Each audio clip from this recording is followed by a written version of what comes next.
In a shocking turn of events that absolutely nobody saw coming, another copy and paste Call of Duty release is struggling to maintain its player base.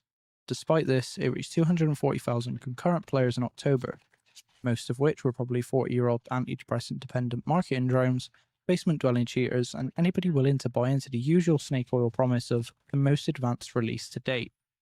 That was until December rolled around and 145,000 players collectively realised they've seen this all before, just with slightly worse graphics.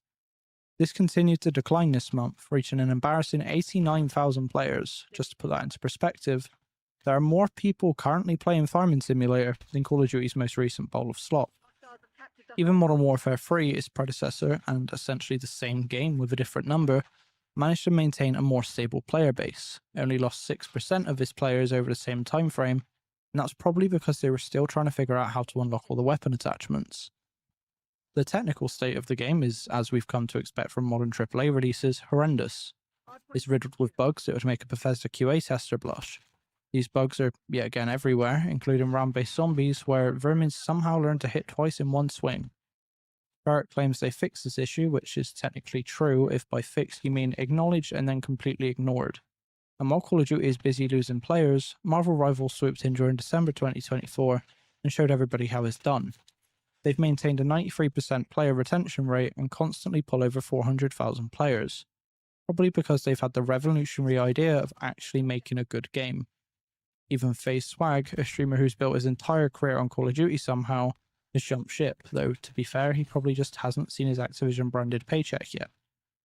Medium put it brilliantly, stating that the game's become a shell of its former success, riding on the shoulders of his momentous name and reputation. You know you've hit rock bottom when even game journalists start sounding like disappointed parents.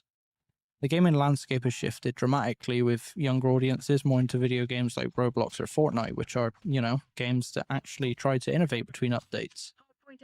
And according to SteamDB, Call of Duty has lost almost half of its player base since global release, and to put it bluntly, that's not a decline, that's a mass exodus. And just when you thought it couldn't get any worse, Activision decided to really push their luck with the Squid Game crossover, because nothing says authentic military shooter quite like dressing up as characters from a Netflix show.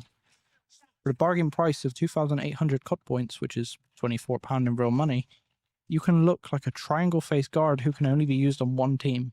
That's right, you're paying almost a third of the game's full price cosmetics that you can only use half of the time. The cherry on top of this capitalist Sunday is the event pass, a battle pass within a battle pass, because apparently we've entered the inception phase of monetization. For just 1,100 COD points, you can unlock premium rewards in an event for a game that you've already paid £70 for. And as one Reddit user eloquently put it, 2,800 COD points for operators on the same faction when you can't even use more than one at a time. But hey, at least you can see your character's hands while you play. And I get it, while this makes sense for some of the free-to-play Warzone players, Black Ops 6 players who have already shelled out £70 are essentially being asked to treat their full-price game like a free-to-play title. It's like buying a car and then being charged extra to use the steering wheel on Tuesdays. Of course, Activision already has plenty of excuses at the ready, and the drop in player count is supposedly due to the game's multi-platform release, including its inclusion in the Xbox Game Pass. Because apparently giving people more ways to play your game makes them want to play it less, which makes perfect sense if you don't think about it. And let's talk about the elephant in the room, or rather, the invisible rating system that Activision pretends doesn't exist. Black Ops 6 skill-based matchmaking system has become such a contentious issue that players are literally having to file personal information requests just to figure out what's going on behind the scenes. That's right, there are people so desperate to understand why their casual matches feel like CDL championships that they're diving into privacy law just to get answers. Nothing says fun casual gaming experience quite like having to contact Activision's privacy team to understand why you're getting absolutely obliterated in public matches. According to IGN, high-skilled players are stuck in what they lovingly call sweaty lobbies, forced to play like their life depends on it just to maintain a positive KD. Activision released a 25-page white paper that essentially says, deal with it in corporate speak, claiming that SBMM is here to stay because it helps keep players interested in our game. Translation: we need to protect the babies from getting stomped, even if that means making everybody else miserable. Their data supposedly shows that loosening skill negatively impacts our ability to keep players interested, because apparently the only thing keeping players interested is the constant fear of being matched against someone who remembers they have a sprint button. The community has gotten so fed up with this hidden system that popular YouTuber The Exclusive Ace had to become an investigative journalist just to expose how this works. His deep dive revealed that your skill rating fluctuates more dramatically than Activision's stock price after a bad quarter, and players with a rating around 400 can suddenly drop faster than the game's player count, with no explanation of why or how. And just when you thought the incompetence couldn't get any more obvious, Treyarch's patch notes have become a work of fiction that would make Stan Lee proud.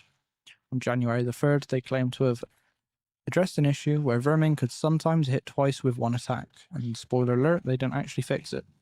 The bug is still there now, and they're saying that we'll have to wait until Season 2 for an actual fix. That is 3 weeks of getting double slapped by zombies because apparently the fix button only works during seasonal updates. And to make matters worse, this isn't even a one-off mistake. The Citadel main quest was so broken, Treyarch had to extend the completion deadline to the end of Season 1. At this point, their patch notes have about as much credibility as a Nigerian prince's email, and players are starting to notice. As one fan eloquently put it, did these guys just delay a bug fix that we already should have had? Community's trust is eroding, with longtime supporters admitting that they've completely lost faith in Treyarch. Black Ops 6 feels like a lazy remix of the same formula Activision have been pushing for years. The campaign follows the same predictable path of on-rails action sequences, linear missions, and cliché dialogues, bringing nothing new to the table.